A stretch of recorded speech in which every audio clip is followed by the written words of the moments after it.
Olá pessoal, aqui é o Fred, discente da disciplina História Medieval 2020, primeiro semestre.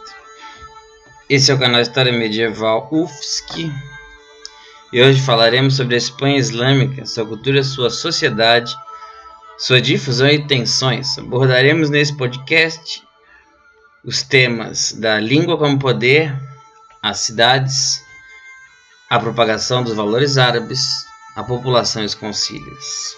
Texto de Adeline Roucois. História medieval na Península Ibérica. Capítulo 2. Espanhóis contra cristãos. A Espanha tripartida. O texto inicia apontando para a observação de Gabriel Martínez Gros de que os registros de crônicas andaluzes demonstravam o desejo de serem reconhecidos como árabes.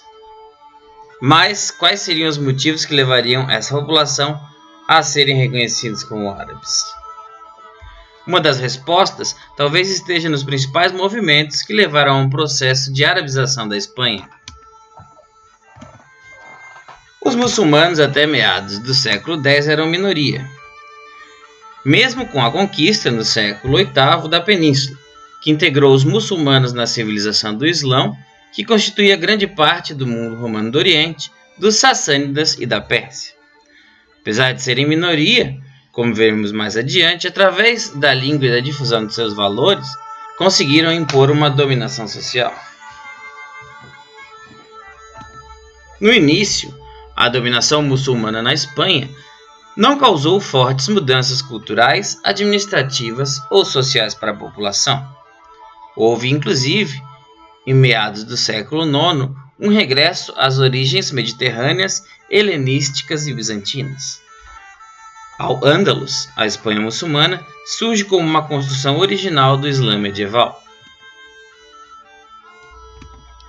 Podemos dizer que a entrada no século X não definiu totalmente a cultura muçulmana, pois Abderramão III, califa, adotou parcialmente elementos culturais bizantinos e islâmicos. Um ponto importante discutido no texto é como a imposição da língua pode gerar um poder dominante. Um primeiro aspecto para essa dominação linguística se constituiu através da atratividade da língua, seja por facilitar o comércio, seja para conseguir posições mais altas na sociedade ou ser reconhecido como parte de uma cultura dominante.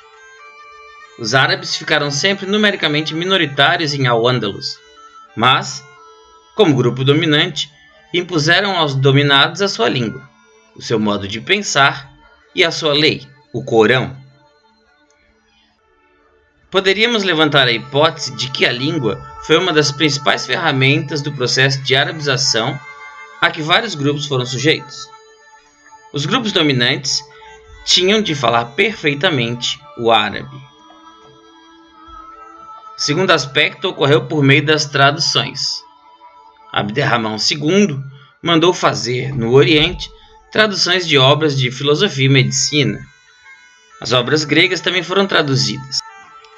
É o caso do manuscrito Dioscórides em grego, que Abderramão III pediu ao Basileus para lhe enviar um tradutor, o frade Nicolas, que efetuou a tradução na companhia do médico do califa, o judeu Hasdai ibn Shaprat. Tudo isso propiciou um desenvolvimento intelectual que apoiava-se na rede de escolas e bibliotecas. Essa rede não apenas aumentava a difusão e propagação dos valores árabes, como também aumentava sua comunidade linguística, uma vez que facilitava a aquisição da língua douta árabe. Ainda em relação à língua, é importante destacar que a aquisição da língua árabe não ocorreu nas comunidades ao mesmo tempo. Alguns grupos adotaram a língua de modo mais rápido, e outros de modo mais lento. Os cristãos, por exemplo, adotaram a língua de modo mais lento, enquanto os judeus adotaram rapidamente a língua e os costumes dos novos senhores da Espanha, e integraram-se no mundo islâmico. Além da língua, a propagação dos valores árabes ocorreu através de algumas ações pontuais. Uma delas foi o favorecimento da historiografia por Abderramão II e III, que serviram de base para programar a imagem do califado através da exaltação árabe e síria da dinastia, os valores árabes em face aos berberes e aos infiéis. Desse modo, comunidades como os omíadas cada vez mais diziam-se fiéis aos valores originais árabes. Já os berberes eram muçulmanos e gozavam de todos os direitos jurídicos. A conversão da comunidade dos berberes ocorreu de modo rápido, porém, isso não era suficiente para serem reconhecidos como árabes de fato. Outro modo de propagar os valores árabes era converter as pessoas à religião da cultura. Assim, o movimento de conversões iniciou-se a partir da conquista, na maioria das vezes por razões políticas. Por fim, os convertidos multiplicavam-se no século IX. A abertura do Emirato em Bagdade no século IX permitiu aos judeus de Al-Ândalus entrar em contato com o pensamento e a ciência árabe e dos judeus da Babilônia, que trabalhavam em simbiose com os filósofos e letrados árabes. Novamente, podemos ver que a língua atua na propagação dos valores árabes. Assim, o desejo de saber falar e conhecer a língua árabe atua também na religião, uma vez que através desse conhecimento e pelo ato de traduzir, era possível interpretar o mais justamente possível as escrituras que os caraítas colocavam na origem da sua doutrina. Com a língua imposta e os valores propagados, a dominação árabe se ampliava cada vez mais. Nesse ponto falaremos sobre Córdoba como centro cultural e algumas outras cidades. A vida intelectual de Córdoba, desde o século IX, foi permeada por grande diversidade. Isso se deve à política cultural de Abderramão, que cercou-se de poetas, astrônomos e reuniu livros e tesouros no palácio, difundindo escolas, bibliotecas e redes de conhecimento. É no século X, considerado por alguns o mais brilhante do Al-Ândalus, que se reuniram, igualmente em Córdoba, numerosos letrados. Outro ponto importante na constituição de Córdoba e das cidades foi a separação geográfica de determinadas comunidades. Por exemplo, Córdoba e Toledo possuíam bairros reservados aos judeus e delimitados por um muro. Em Valência, há bairros para cristãos. Em Granada e Saragoça, bairros para berberes. O desenvolvimento das cidades estava relacionado também à aproximação com os mercados. A civilização da Espanha islâmica manteve-se urbana. Porém, vale destacar aqui que o conceito de urbano não se limita só ao centro da cidade, ou o que hoje compreendemos como cidade na dicotomia cidade-campo. Mas urbana aqui significa um conceito mais amplo que envolve também as margens dessas cidades. Portanto, esse conceito de cidade incluía os múltiplos subúrbios semi-rurais que rodeavam as aglomerações. Apesar desse conceito amplo, foi no centro das cidades, e mais precisamente em Córdoba, nos séculos 9 e 10, que se desenvolveu o modelo social e cultural islâmico, que se falava árabe e que produziam contatos e trocas do Dar al-Islão. Desse modo, Córdoba, com intensa circulação cultural islâmica e árabe, se tornou, tanto para os cristãos como para os muçulmanos, o centro cultural. Assim, Córdoba recebia pessoas de diferentes regiões de Al-Ândalus. Neste ponto, vamos falar um pouco sobre a construção política de Al-Ândalus e também a sua estrutura social, mais especificamente da sua população. A vida política de Al-Ândalus ficou marcada pelas numerosas alianças e confederações de clãs destinados a reduzir ou a destruir o poder dos adversários. Além disso, Al-Ândalus estabeleceu uma hierarquia jurídica baseada nos conceitos de honra, categoria e posição. Em relação à população, podemos destacar duas classes que presidiam as relações sociais.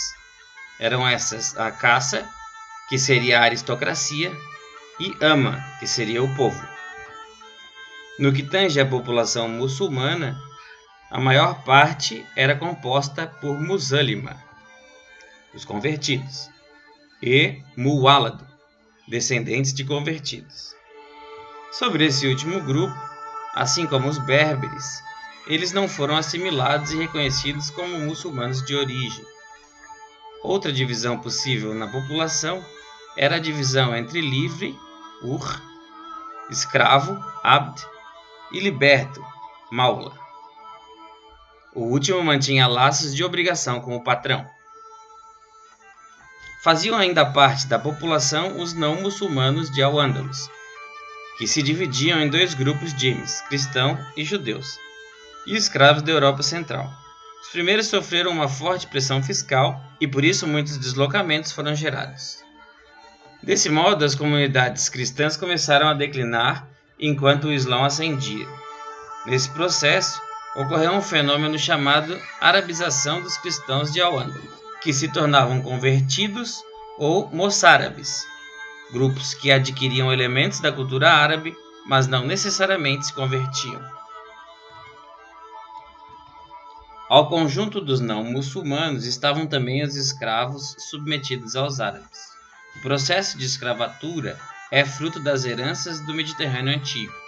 Esse processo foi praticado no Mare Nostrum e na Europa Bárbara. Alguns escravos adotaram a língua, os costumes e a religião de seus proprietários, porém, nem todos se integravam ao mundo islâmico. Realizaram-se vários concílios durante os séculos 8 e 9, com a aprovação dos êmires. Desses concílios, juntamente com a desorganização política e econômica, emergiram múltiplas heresias, dentre as quais as mais emblemáticas são a natureza e filiação de Cristo e as heresias trinitárias. Sobre essa relação da natureza e filiação de Cristo, que se consolidou como monofisismo, foi condenada no Concílio da Calcedônia em 451 d.C. Ainda sobre as heresias trinitárias, vale recordar o episódio de Migétios, condenado em 785 pelo episcopado espanhol por ter apresentado a Trindade como sendo o Rei Davi, Jesus e São Paulo.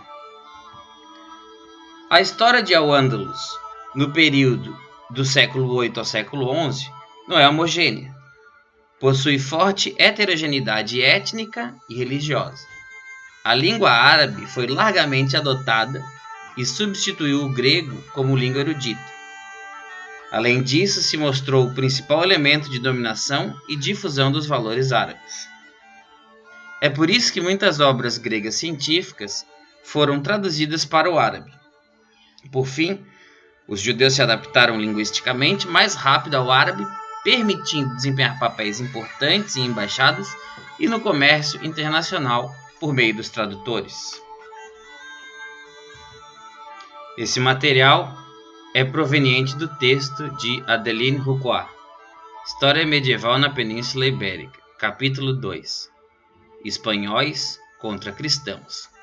A Espanha tripartida.